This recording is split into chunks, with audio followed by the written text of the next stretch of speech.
Hello, all. This is Chris Morris, and welcome to the recorded version of Season 6 of Elevate. Today, we're getting the first of two Elevate talks. Again, Season 6 was a season where those that participate in this program from time to time voted for their all-time favorites. So we're going to be doing the top 8 of the 40 Elevate talks given to date so far, starting right off with Church Scandal. Today, we'll also be covering in a separate video today the Crusades. So our first two topics gets us off on a great foot: Scandal and the Crusades. But again, this is your vote, and I'm just happy. I'm happy to do it. Happy to share the facts and the truth about these events and what they mean for our faith or don't mean for our faith. And I hope that they help you to share elements of our faith with people, and to recognize that our faith is many things, and has many wonderful things and many highs and also many lows and many things in between. So hopefully you'll get that sense as we go through this talk, and then the one I'll be recording later today, which is the Crusades talk. These two talks were given live on Saturday. I'm trying to think of what the date would have been. Saturday, May 4th. And it was at that time that people had requested, hey, could you re-record these things so that for people that missed them, they could have them? And that's why you're getting these recordings. So I thank you for watching it, and feel free to share it. I don't publish them on YouTube. I leave them unlisted, but you're welcome to share it with anyone who you think could benefit from it. Let us begin in prayer. In the name of the Father, and the Son, and the Holy Spirit. Amen. Lord, I want to thank you so much for this time to really dig into one of the dark periods, a very recent and ongoing dark period for our church, and help us understand some of the context and the history, and also the meaning of what is, scandal is probably too light of a word.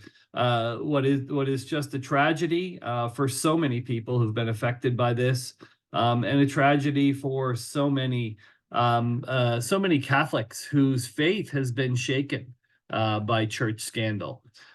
So help us to understand, why in your providential plan you allow this to occur, and what we can do to better understand it and deepen our faith. And we ask this in your holy name. In the name of the Father, and the Son, and the Holy Spirit. Amen. All right, then. So, right off the bat, I'm hoping that most of you know what the topic is, okay? And if you don't, I'm almost thrilled in a way, in that you haven't been rocked by it, but this may rock you, okay? So if you're not familiar with the church sexual abuse scandal, it really erupted in the early 2000s. However, it has a much longer history than that. Actually, it has a history as long as the church.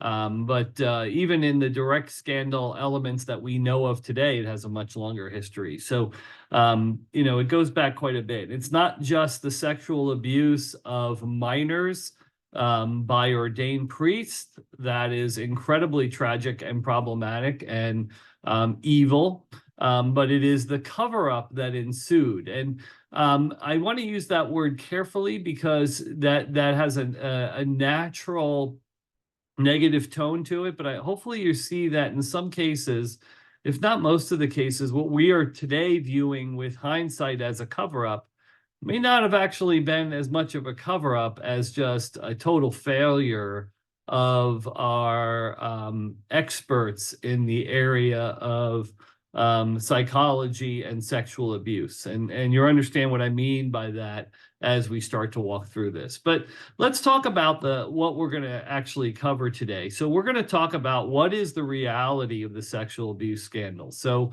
I guarantee you some of this may shock you, because I'm not giving you a rose-colored reality. I want to give you the reality of what this was, how it came to be, and what the impacts were. Then we're going to talk very briefly. So the majority of it's going to be centered around that first question. We're going to talk very briefly about, has the church experienced scandals in the past? And, spoiler alert, yes, the church has experienced this scandal in the past. So Again, you know, a lot of people tend to think that what we're experiencing in the present day and age is either, you know, better than it ever was or worse than it ever was. And quite frankly, the answer is always, it's always as it ever was. All right. So we're talking a little bit about that.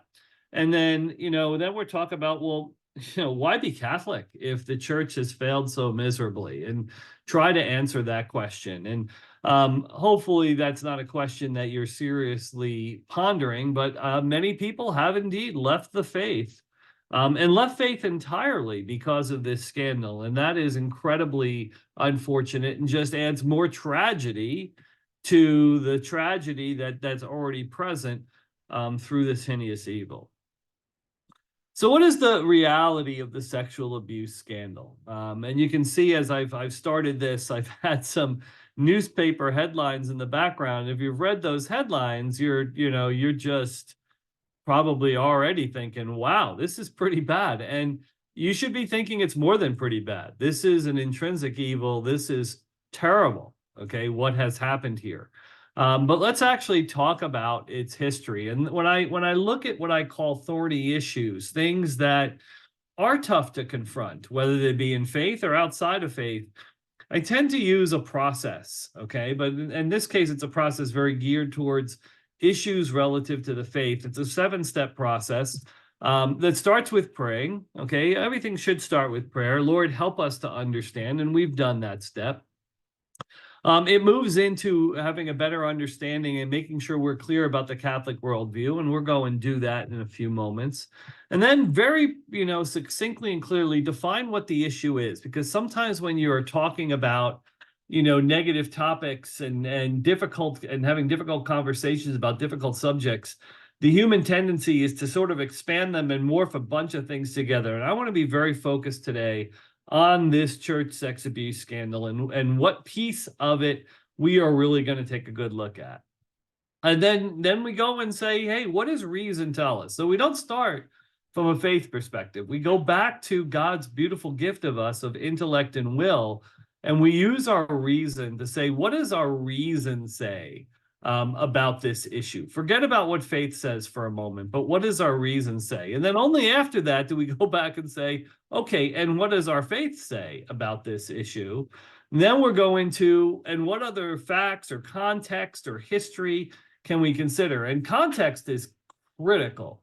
As with most issues, you know, when you are looking at an issue or a piece of a, you know, a historical event, in retrospect, it's very easy to apply today's understanding and knowledge and wisdom to an event that happened in the past when that understanding, knowledge, and wisdom simply was not present then. And I want to make sure we're clear about the context, we're clear about the history, and that we have some of the other facts relative to this scandal at our fingertips.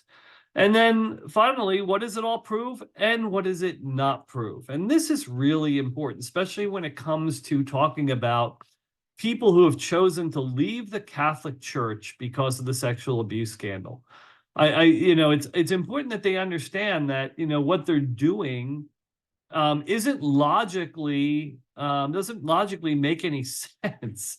If they truly had faith in Jesus Christ and wanted to be following as a disciple of Jesus, leaving the church for the sexual abuse scandal actually makes no sense, because the sexual abuse scandal doesn't prove anything that would force them or cause them or lead them to deviate from being one of Christ's disciples. So we'll get into that at the very end. So again, we already prayed.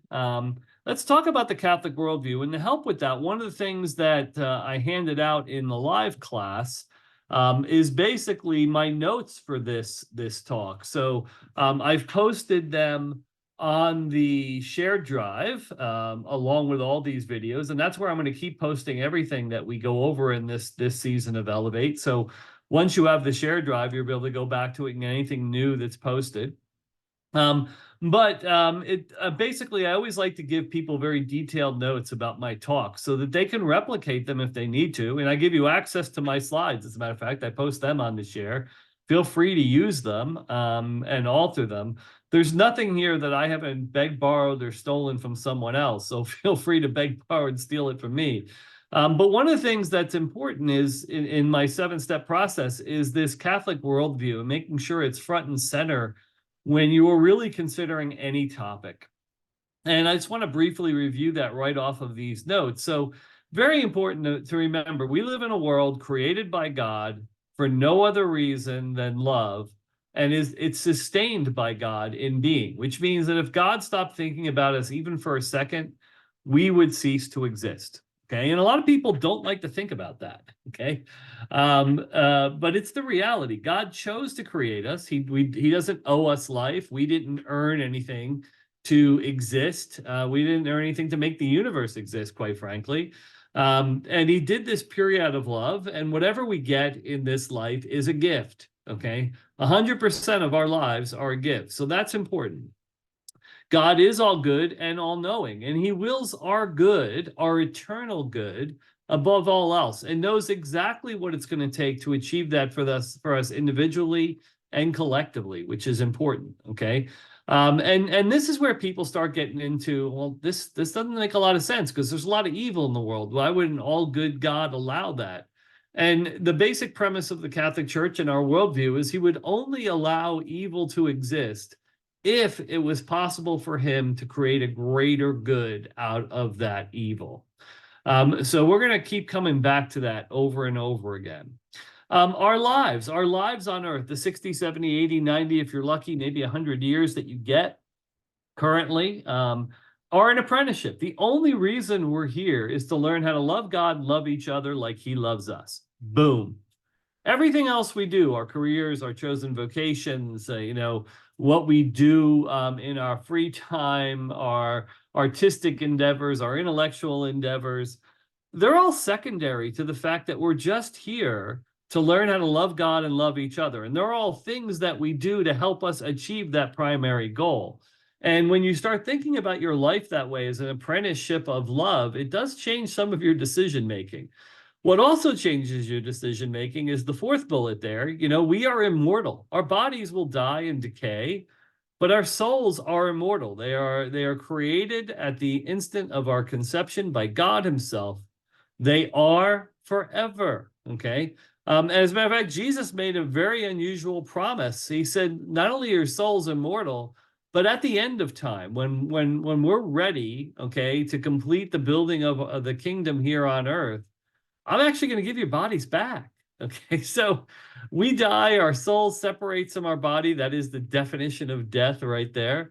And eventually our soul will be reunited with our body. And in between now and then, hopefully we're spending our time in the beatific vision, in the presence of God himself, the only place that will truly satisfy any human being. Because as St. Augustine tells us, our hearts are restless until they rest in you, okay?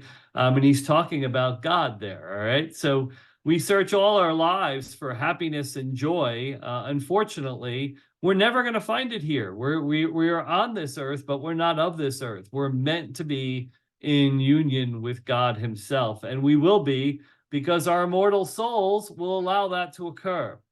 God revealed the truth about himself and everything I'm sharing with you right now through sacred scripture and holy tradition. Jesus spent 3 years with his apostles and sharing with them and passed on. It's very interesting. Jesus never wrote down a thing, okay? And he didn't actually command his apostles to write anything either, quite frankly. He didn't say, go write everything I taught you and give it to the world. He said, go share the good news, okay? Go out, talk to people, let them know what I just told you. Some of it was indeed written down. We call that the New Testament, the new covenant under God, which is wonderful, but not all of it. So some of it is handed on through sacred tradition from the successors to the apostles, who we today call bishops, and their successors right on down the line to us. And then finally, Jesus is still with us. He loves us. He gave everything for us, demonstrated that there was nothing he wouldn't do to humble himself and empty himself for us, which is the ultimate form of love, agape love, for the good of the other, with no concern for your own good. That was Jesus, and he continues to live with us. He continues to live with us every day. You know, as he was ascending, he promised he'd be with us always, and he is. He's with us in liturgy and the sacraments. Any one of us can drive less than a few miles and go visit him at any point in any tabernacle, in any Catholic church, in any country in the world. Okay, so it's an amazing thing that he has fulfilled that promise, and too often we forget that. Okay, so he's here. He sees what we're doing. He understands the struggles, the pains, the sorrows. He lived a human life, so he certainly has firsthand experience with them. He certainly had his share of pains and suffering and sorrows, so he understands. Okay, and that's important that we have that front and center.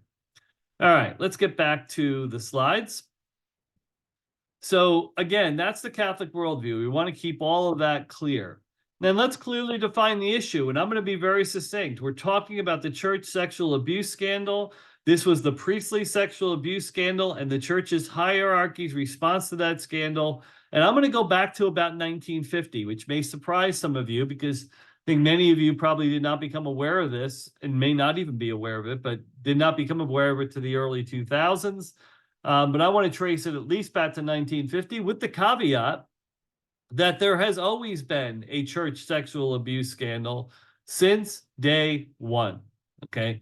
And there's a reason for that. And we're going to talk about that. Right. And we're talking about the focus of abuse of minors by priests. So we're not talking about sexual abuse or sexual misconduct by priests in general, for example, with adults. We're talking very specifically about abuse of minors by priests and the church hierarchy's response to that abuse that actually helped it continue for decades. Okay. Number 4, see, we're already at the 4th of 7 steps. So what does reason tell us? Well, it's an intrinsic evil. And that means there's no condition under which it's not evil. All right. So an intrinsic evil, for example, is abortion. There is no condition when it makes any sense whatsoever to deliberately kill your child, okay? An innocent human being in the womb in the only place it can live. That's a great definition or an example of an intrinsic evil. And this is right there with it. There is never an excuse. There is never a reason to sexually abuse a child. In fact, there's never a reason to sexually abuse anyone, okay? These are intrinsic evils. You can never justify them. You can never make sense of them. Covering them up, ignoring them, downplaying them is almost as bad as the abuse itself. And that is important because it's the cover-up, it's the pushing it in the way, it's the denial that allows it to persist. So in allowing it to persist, maybe someone is trying to do a good. Maybe someone is trying to reform someone or ease some pain or keep someone out of the spotlight who wants to stay out of the spotlight. For example, a victim. However, in doing that, you're actually allowing the crime to persist. You're actually allowing the crime to continue to grow. So that in itself is an evil. Here's an important one. We are broken. We will always have men and women, okay? We're going to talk more about the women element of this a little bit later, that will have some desire to abuse. We are all drawn to things that are not good. Every single human on the planet is. Some of us are drawn to things that aren't good, but they're relatively benign. Some people are drawn to pizza, okay? They love pizza. And yeah, if you eat too much pizza, that can have a pretty nasty effect on your health and may even kill you. But again, it's fairly benign in that it's not having a direct impact on the lives and well-being of others. Some people are actually attracted to things that do indeed have that impact. And this would be a great example, okay? So you're not only bringing yourself down, but you are destroying, in many cases, others around you. In some cases, you're destroying, like in this case, the most innocent of us around you. I need to take a short break there, so I'm just going to put us on pause for a moment.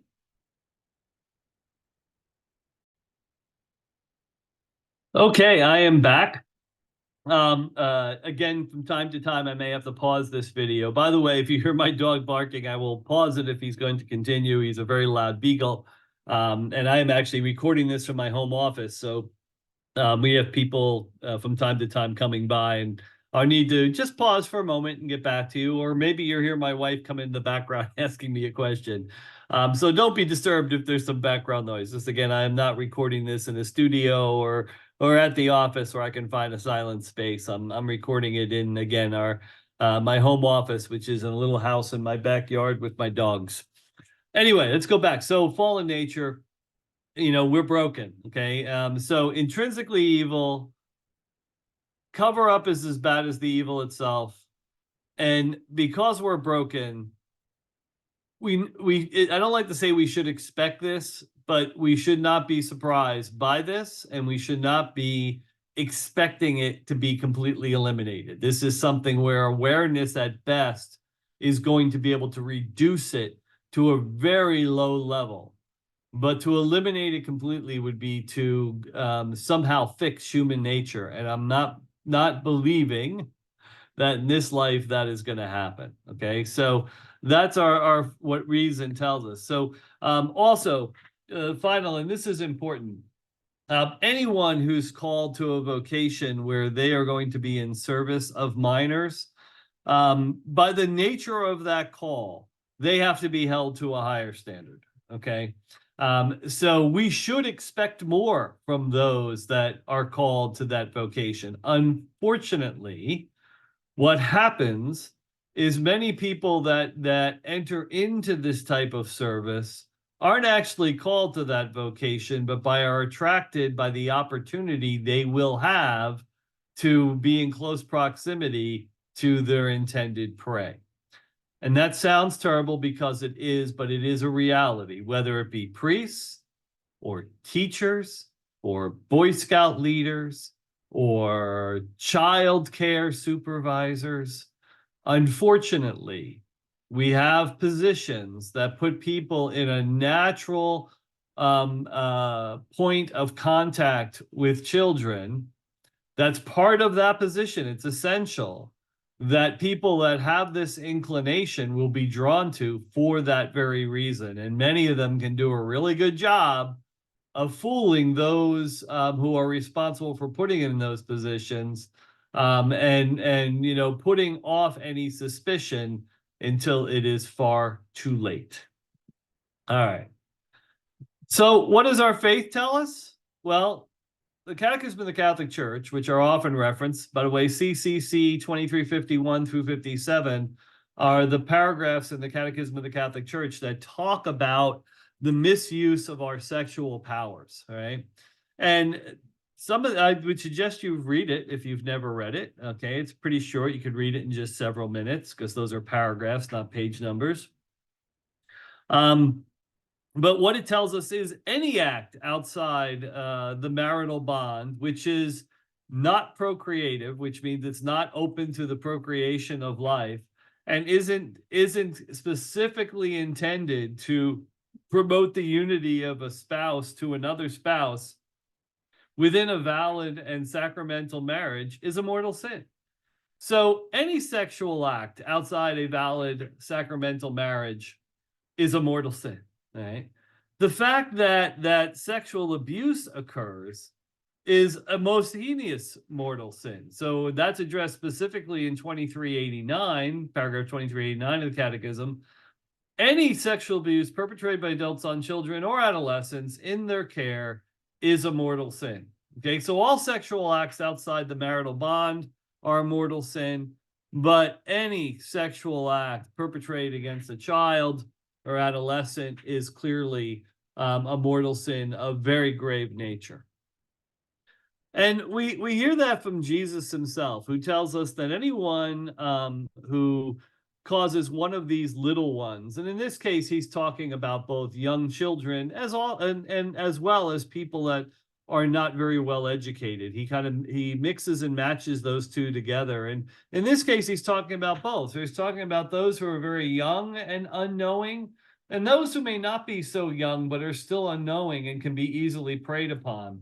It'd be better for them to have a great millstone hung around their neck and be drowned in the depths of the sea. And that's from the Gospel of Matthew 18:6. And if you don't know what a millstone is, a millstone can be very large. Generally in a mill, in a flour mill, for example, the old technique of grinding that flour down would be by placing the raw material, the raw stalks, in between two very large round stones, and then spinning those stones in opposite directions to grind that stalk down into what we know as flour. Now, these stones could be up to 10 feet in diameter, 2 to 3 feet wide. These are huge, okay? So a millstone could weigh, a ton or two, if not more. So to hang a millstone around someone's neck would be, the equivalent of hanging a bus around someone's neck and dropping them into the ocean. Clearly a very vivid sign that, yeah, you're going to die. And that there is no out for you. This is instantaneous and certain death. So our faith tells us that there's no condition under which abuse can be allowed.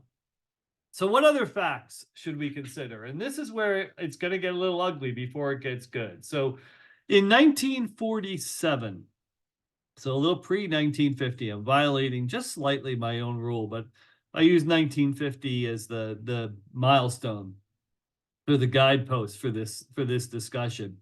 The Servants of Paraclete, a religious apostolate that's associated with the Catholic Church in Jemez Springs, New Mexico, opens up a treatment center for priests accused of molesting children. So I want you to think about that for a second. If it got to the point where we're opening up a treatment center, it means this is a problem that's been going on for a while. And finally, someone says, you know what? We probably should start treating these guys. There's so many of them. So this predates 1947. And like I said, this actually goes back to the very early years of the church, if not day one, because there's always been broken men and women within the church. And the idea of this treatment center was priests would go there and get treated for their pedophilia. They would be cured, and then their position, then they would be returned to their priestly position, perhaps in another diocese or another parish at the very least, but they would be returned. And the reality was the prevailing opinion of psychologists. So these are the people that are giving the church advice. Okay? Wasn't deciding to do this on its own. The church goes to outside counsel for advice when we're talking about something that's outside the realm of faith and morals. And this is certainly outside the realm of faith and morals. This is both a legal issue and a psychological issue.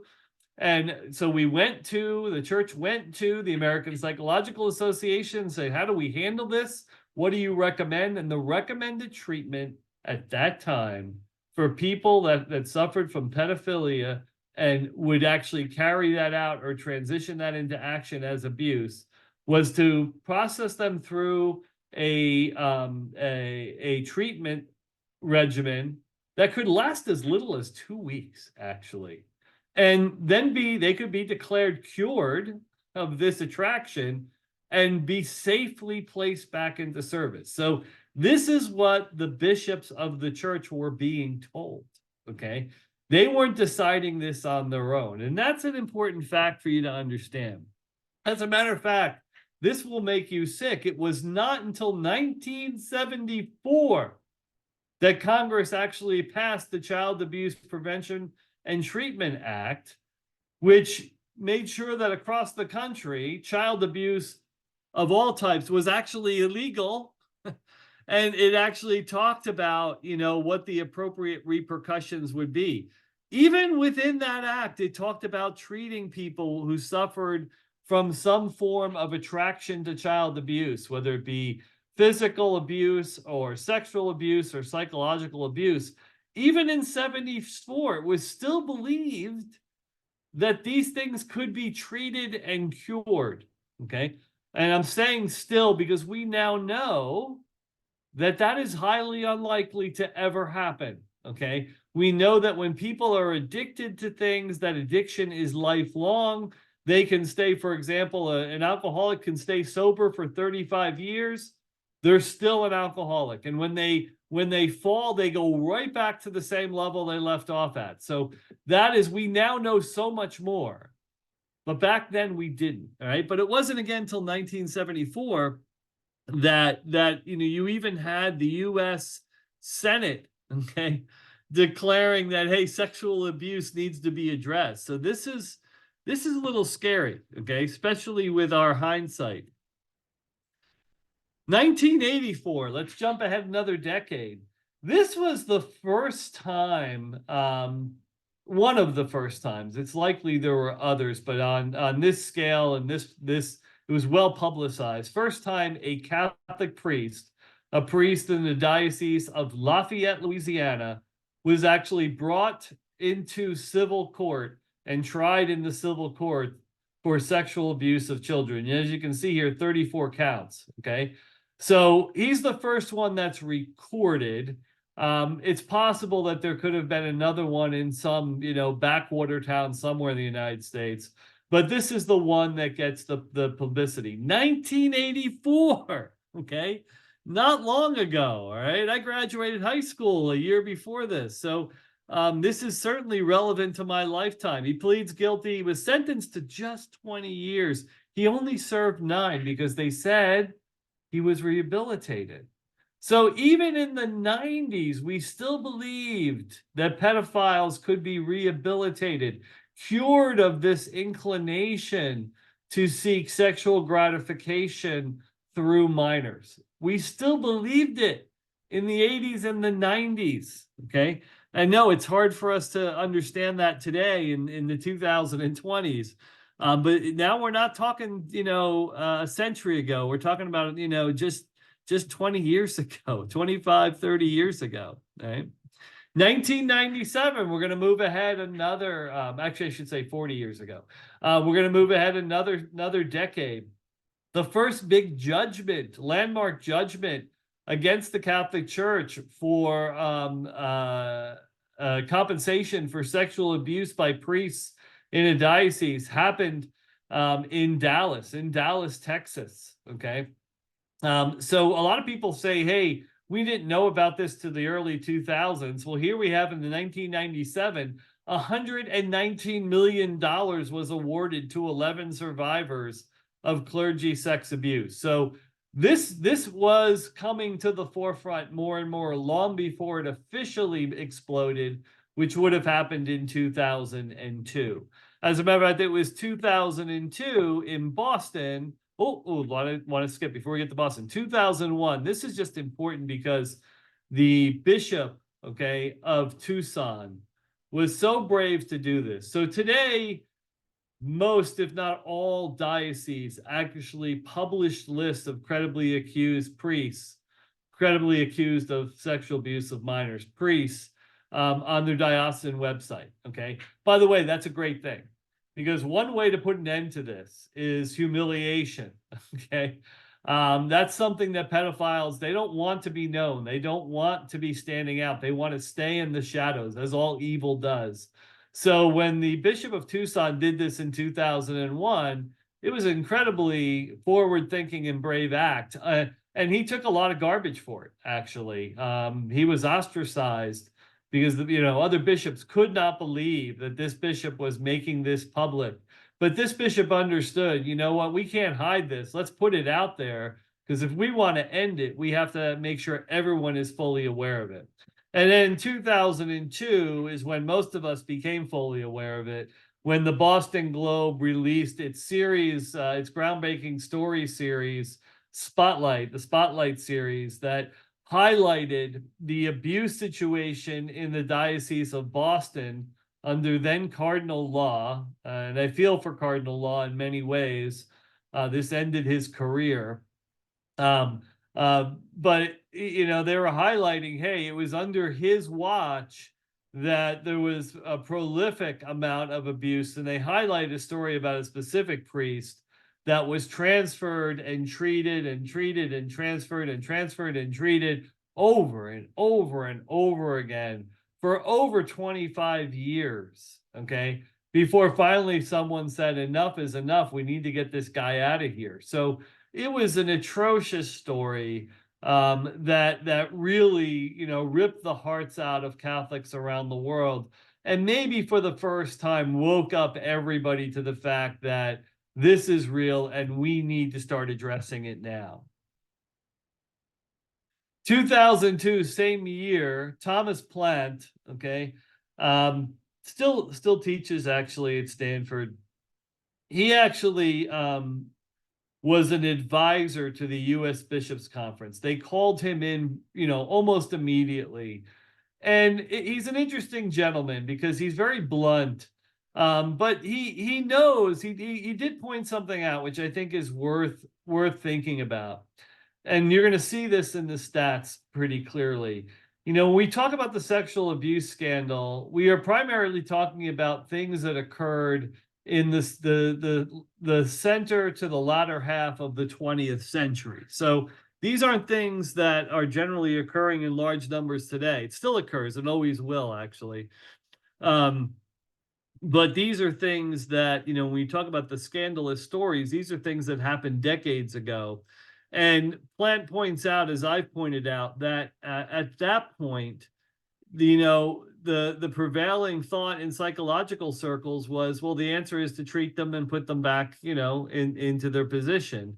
So again, he isn't trying to make an excuse for the church, but he is pointing out a reality that the church was actually following the advice of the best experts of the age, including Thomas Plant, who for a long time actually advocated, as everyone else did in the psychological institutions, treatment and release. And it was a tragic mistake, as Thomas Plant points out.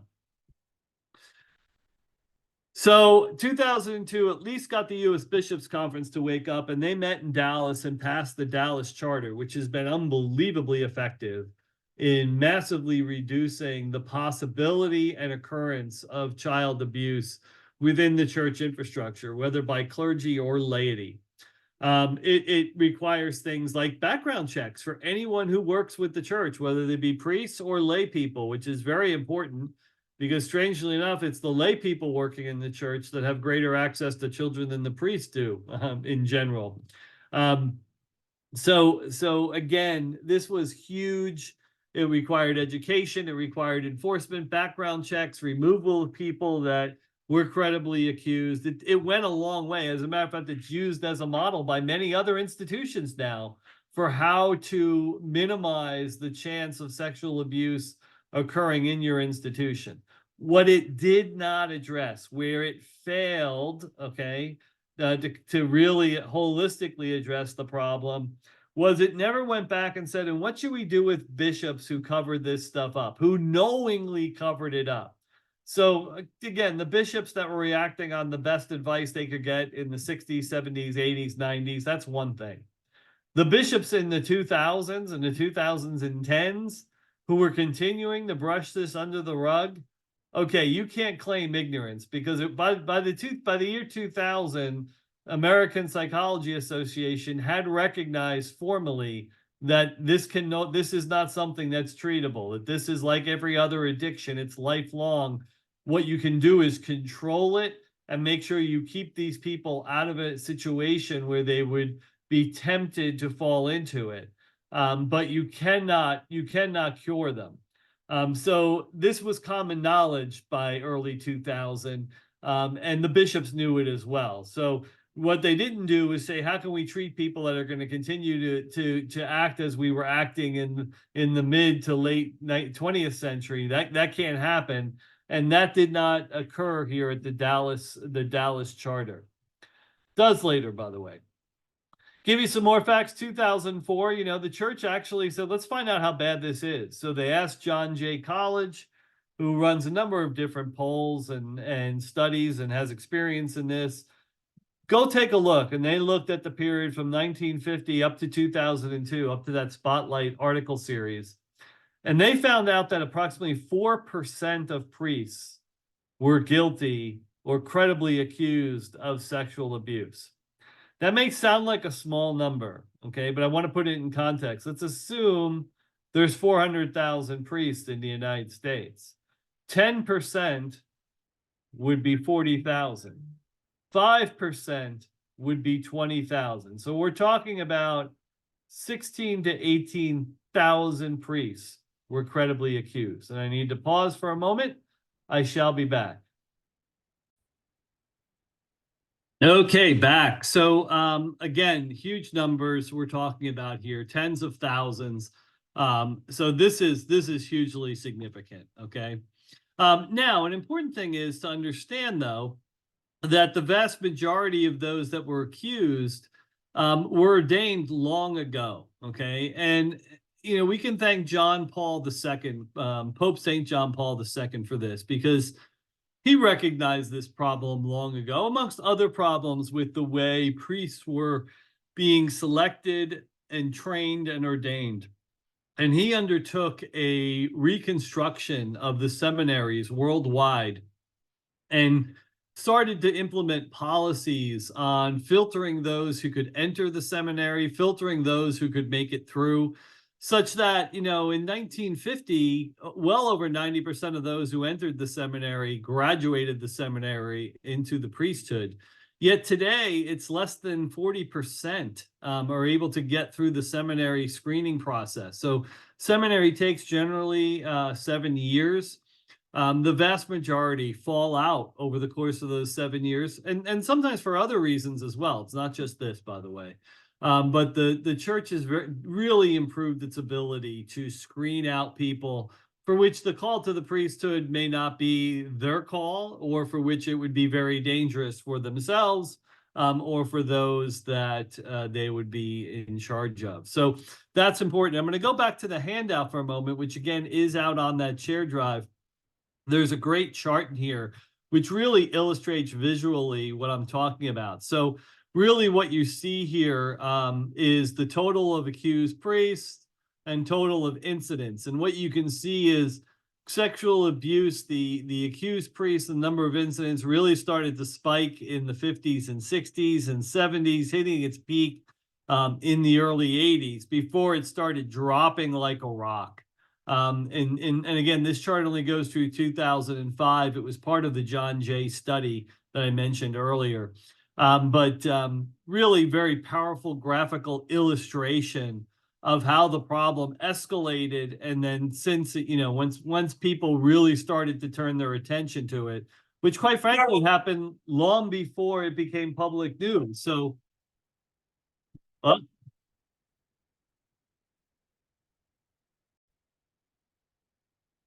had to pause there for a second. You heard my dog Billy the Beagle and his howling, so I had to get him under control. But you can actually see that long before this became public information and it rose to the height of public awareness, the incident of sexual abuse by priests had drastically started to drop. So quite frankly, in many cases, it can be very difficult for people to understand. They continue to hear about the sexual abuse crisis even today. As a matter of fact, there's a new indictment in the Diocese of New Orleans, or it could even be Lafayette, strangely enough, Louisiana, like I mentioned earlier. But again, it's talking about events that occurred decades ago with a priest that is well into his 90s and has been laicized for over 20 years. So again, we're talking about, in most cases, things that happened long in the past. Let me pause again and get him to calm down.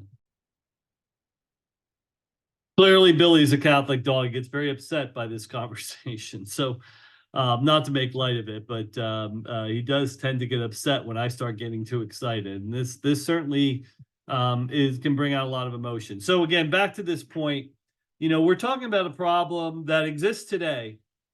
Don't think it doesn't, okay?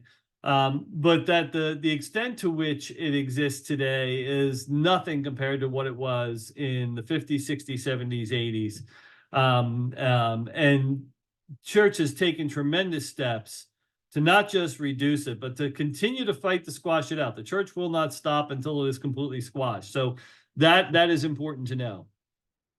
Other facts, okay? Again, it rose, it declined, really peaked in the 50s and 60s.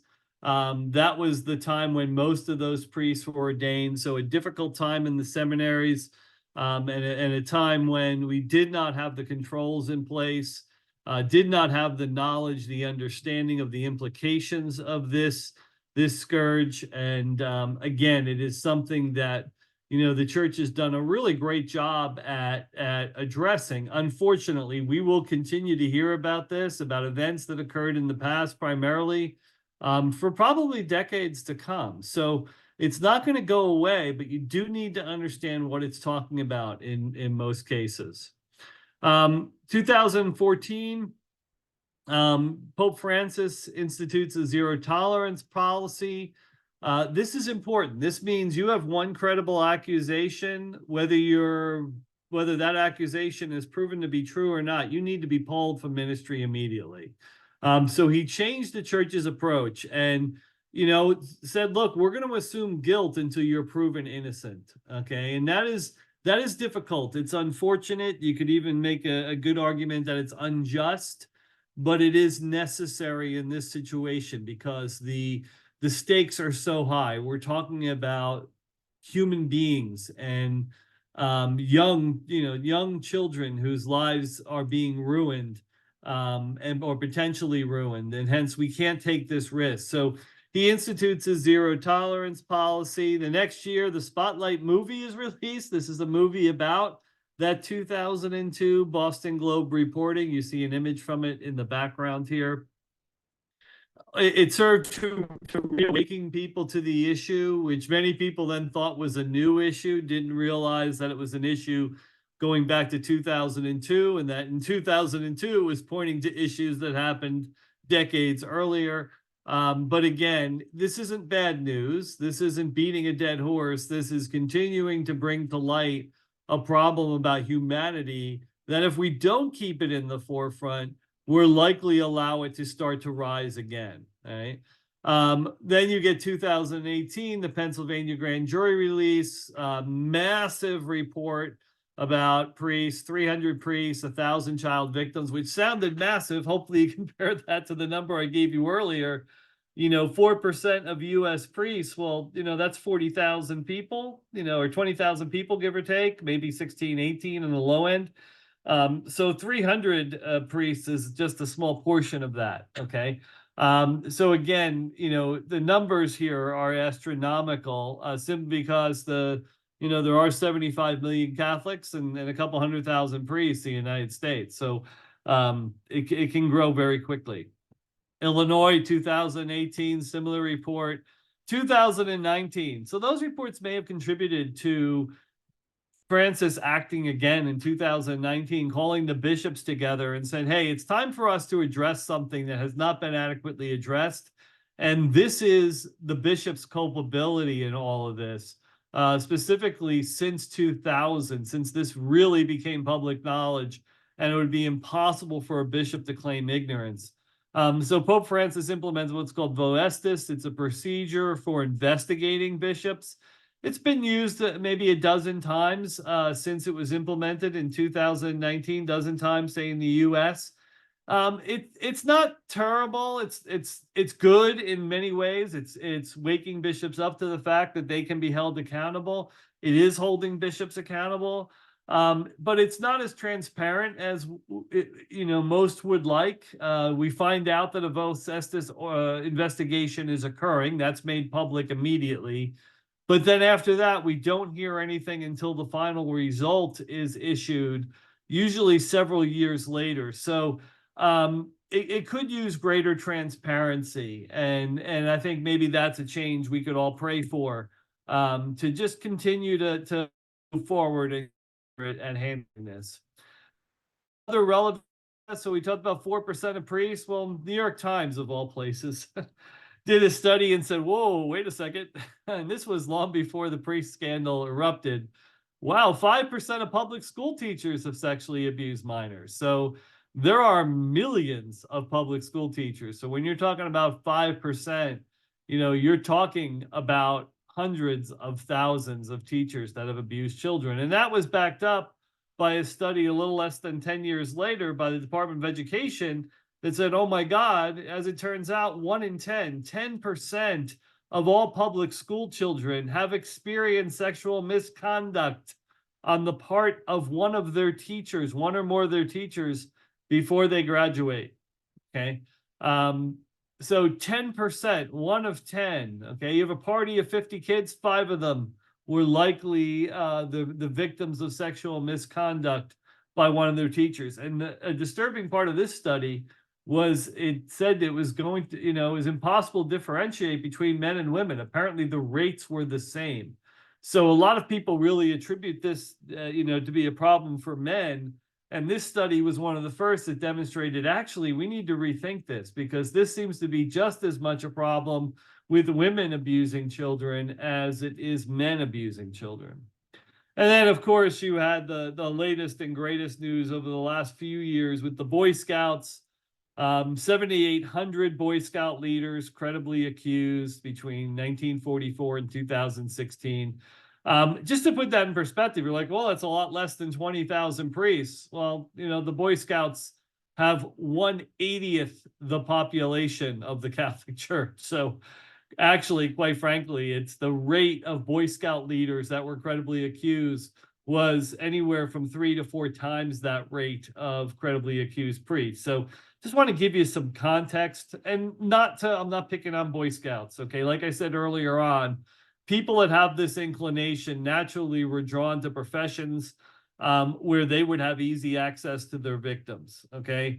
Boy Scouts was certainly one of the most attractive places, because you're often not just alone with your potential victims, but you're alone in very informal and isolated settings, say camping. Okay.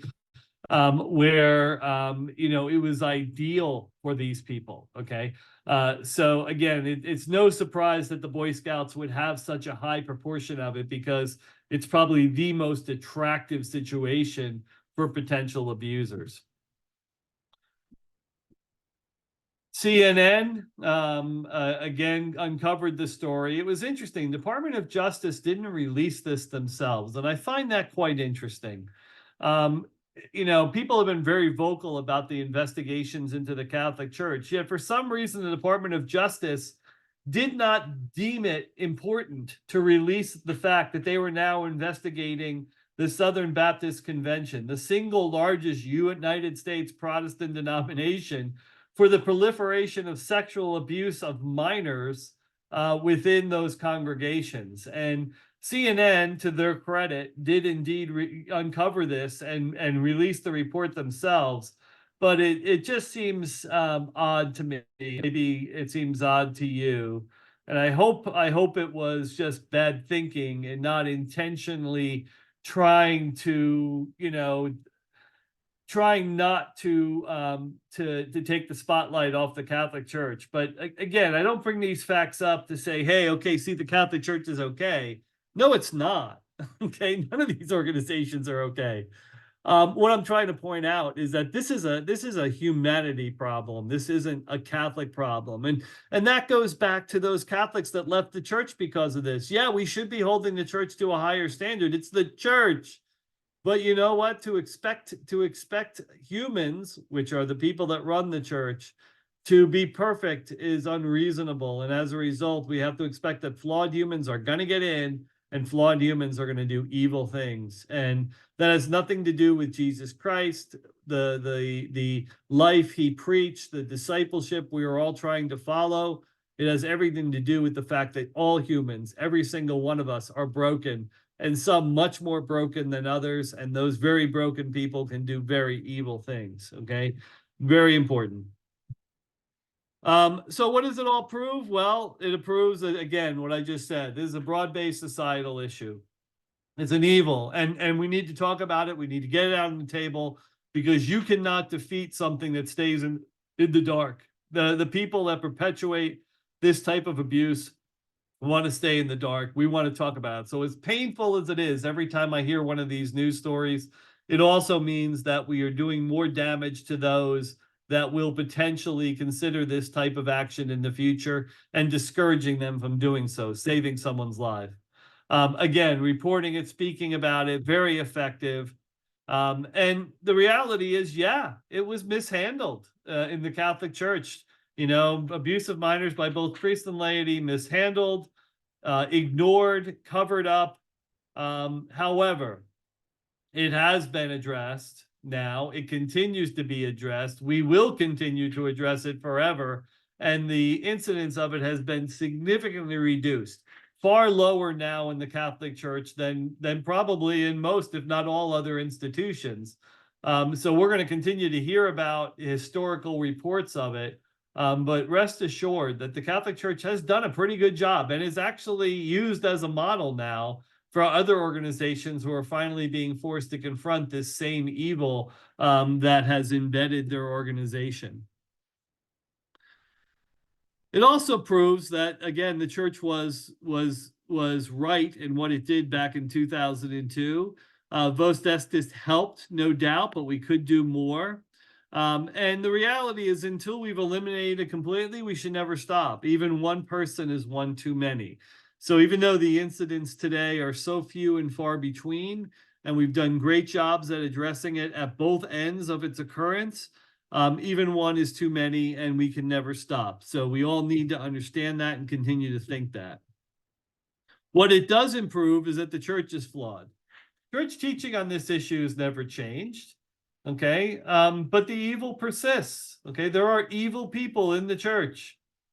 Okay, it's 1.4 billion Catholics. I'm assuming at least 10% of them are pretty evil. So that's 1.4 million. I think that's a reasonable assumption. And with that in mind, you have to understand it's the specific men and women that perpetuate these evil acts that are the problem. It's not our faith. It's certainly not Jesus Christ. It's not his church. Okay. Can we be doing more? Yes, and we should, and we will, and we have. But it's the people, not the faith, that you need to leave. Okay.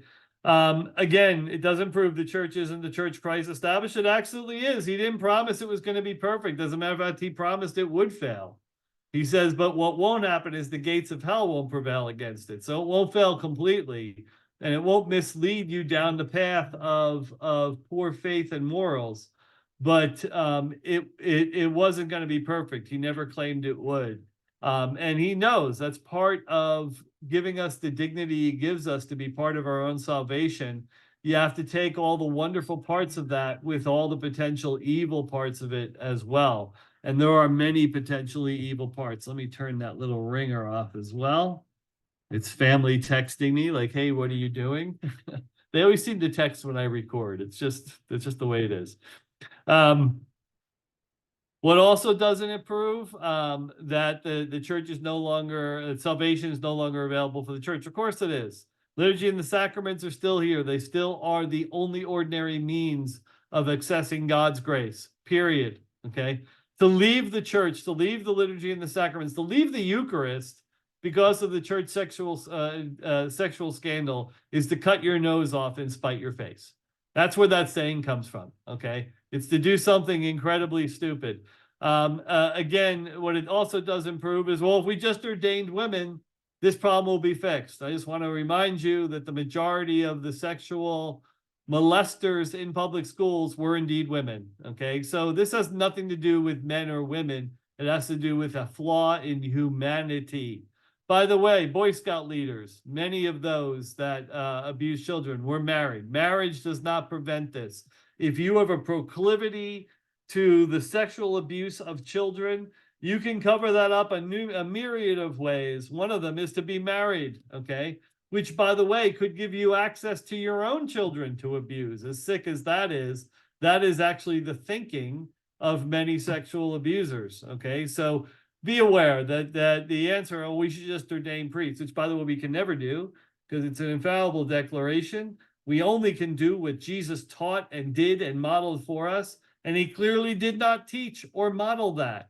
So that will not happen, okay? So again, for those that are using this as a pretext to call for something that defies what Jesus himself taught, that's just actually wrong on many levels, all right?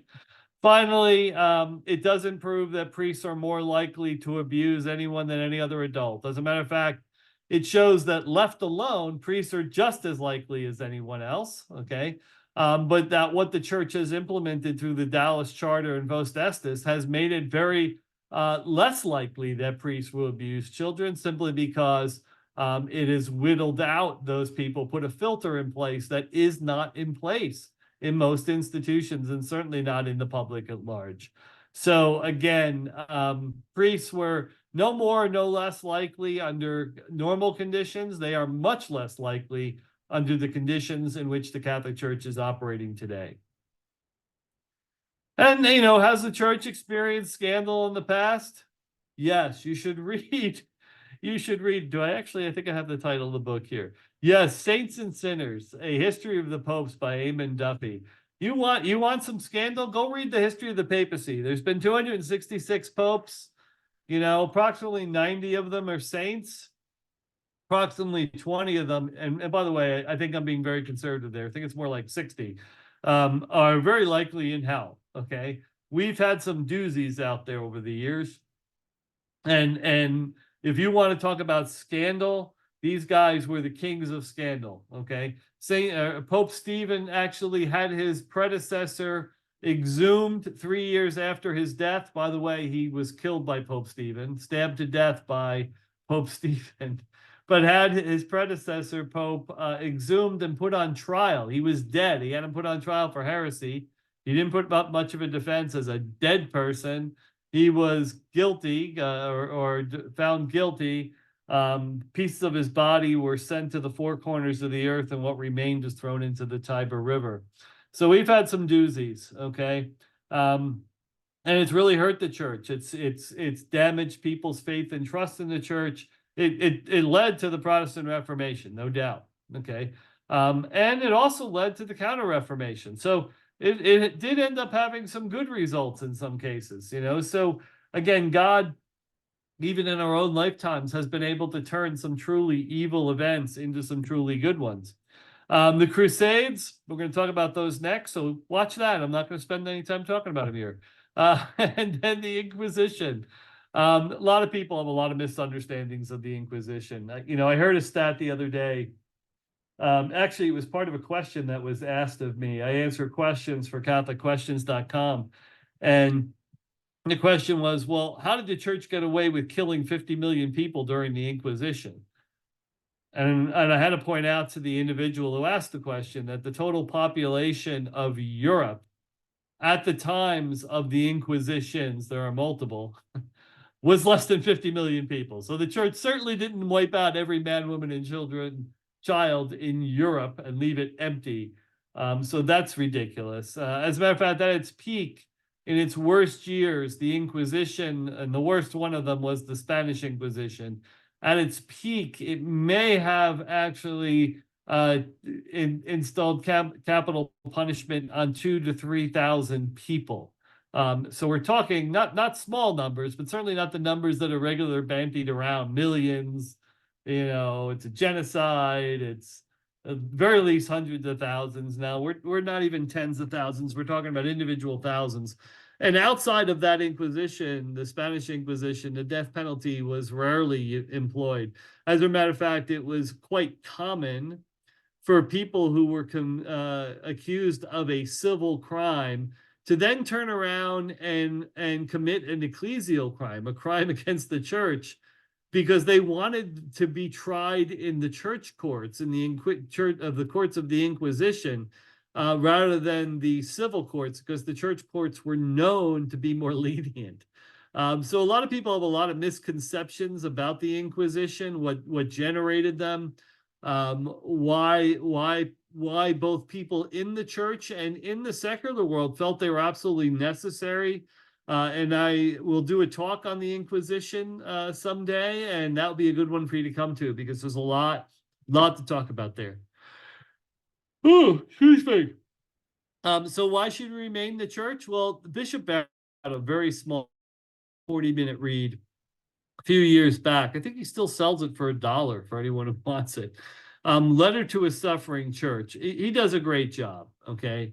And it's basically, he's pointing out the church has always been marked by sin and scandal and stupidity. because men have been running the church, okay, men and women, humanity. You know, we don't worship the men in the church. We worship Jesus Christ. We worship the triune God. We are disciples of Christ, despite the fact that we're going to have people that are with us and working with us that do not take that discipleship seriously. So, again, what Bishop Barron points out is we've always had these problems, and he highlights quite a few of them actually over the centuries. It may disturb you a little bit, but he does it for a good point, because unless you know about them, you can't help avoid them again in the future. And he just wants to point out that we've always had these struggles of various types. And this is no different, other than the victims are incredibly innocent. So again, I'd really recommend that as a read. And you know, look, the reality is Jesus is the answer, okay, to everything. All right. He has the words of eternal life. Unfortunately, this great treasure we have, as St. Paul writes to the Corinthians, or the church in Corinth, it's in earthen vessels. And as you know, earthen vessels are easily broken, and we are all easily broken and easily succumb to our temptations. So again, we worship God, not each other, and certainly not our leaders. And we don't stay because of those vessels, those broken vessels. We stay because of the treasure that they offer, which is salvation through Jesus Christ. Again, church wasn't supposed to be, it wasn't designed to be a society to protect our children and maintain civic order, or even improve people's morals, which is interesting. People are like, well, isn't the church supposed to make us better? No. The church is supposed to share the good news of Jesus Christ, which, if we have faith and accept God's grace, we should grow in virtue. But that's not the church's issue. That's our issue. The church is there to be the vehicle through which Christ is made known, and be the vehicle through which his grace is ordinarily accessed through the liturgy and the sacraments. And it's that grace that can then help us grow in virtue and become the people we're meant to be. But that's not the church's responsibility to make that happen. It's our responsibility. It's the field hospital. That's what it is. It's out there to stop us bleeding, get us back on our feet, so that we ourselves can continue on and walk in our faith journey and bring ourselves closer to God. That's what the church is. Okay. And just don't let the scandal fool you. Okay. So G.K. Chesterton has a couple of great quotes here. You know, we impute special vices to the Christian church, but they, you know, he points out the world has done all of those things and done it much worse. The church has been cruel, but the world has been crueler. The church has plotted, but the world has plotted much more. The church has been superstitious, but it has never been so superstitious as the world. And he goes on, the world will do all it has ever accused the church of doing, and do it much worse, and do it on a larger scale, and do it without any standards for return to sanity or any motives for a movement of repentance. So, you know, G.K. Chesterton is just pointing out the obvious, okay? You know, we all want to blame something on somebody, and the church is a good target. But quite frankly, we need to open our eyes to the fact that this is a humanity issue, and we need to address it as a human community, and we need to address it now. Again, a couple of notes from one of my other favorite authors, Rod Bennett. He also has a book which is interesting about the papacy, called Bad Shepherds. Recommend you read that. It's footnoted on the bottom here. Again, you know, the church of sins are worse in only one way, that we ought to have known, and in fact did know better. I love that line. He's like, we do need to hold the church to a higher standard. For every pope or cardinal who went bad, there are 10 at least who poured out their lives for my salvation and yours. Good point. And if Judas Iscariot dies by his own hand, the other 11 died for me and you. We have to remember that even Jesus picked Judas. Even Jesus set up his head guy, his prime minister, his first Pope Peter, who denied him, and picked another apostle, Thomas, who doubted him. So again, you know, there have been broken men. There were even broken men in the inner circle. When I see a typo, I'm going to take this opportunity to fix it by pausing. Magic of technology. I'm able to fix my typos on the fly. So Again, just making some basic points, and a couple of lessons. Again, we should never minimize this. Matter of fact, we should maximize it. And we should be thanking God that this keeps coming to light, because that's going to prevent it from happening again. Again, whenever we have events like this, it tends to have a double effect.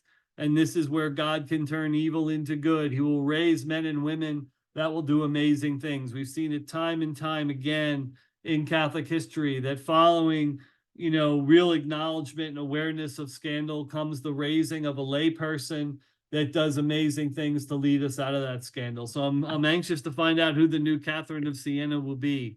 And this lesson's important for those people that have left the faith or attempted to leave the faith over this. Don't become the farmer that burned down the barn to get rid of the rats. Yes, the rats are a problem. Get rid of the rats. But don't destroy your barn to get rid of the rats, okay?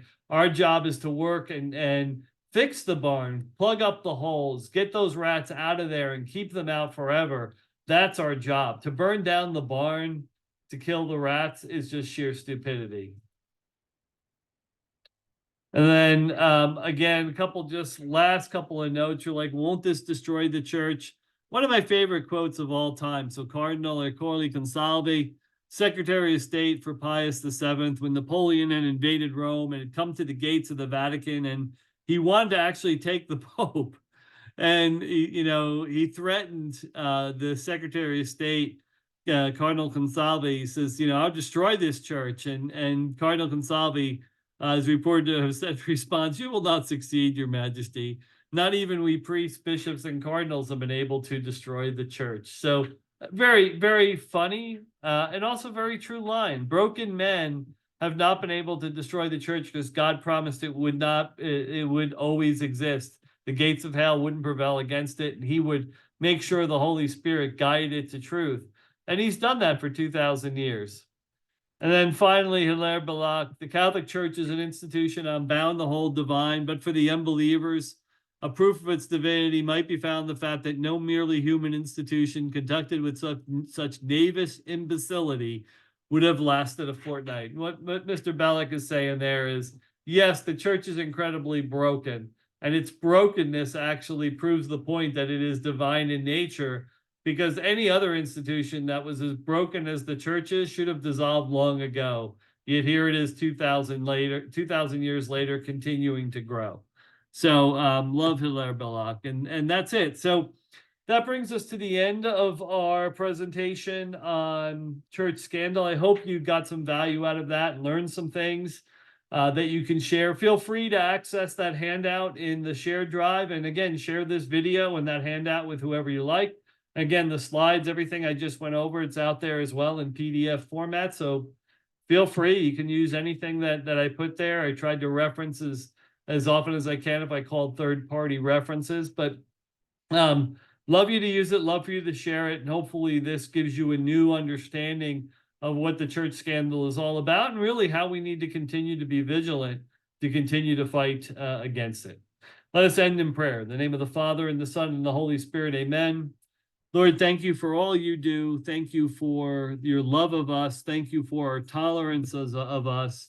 Thank you for giving us the strength to fight against the elements both within and outside of the church that are trying to destroy it. And help us to remain true to you and remain obedient to you and surrender ourselves to you, even when we're confronted with those things that make it very difficult to do so. We ask this in your holy name. In the name of the Father, and the Son, and the Holy Spirit. Amen. Take care, folks. Thanks much.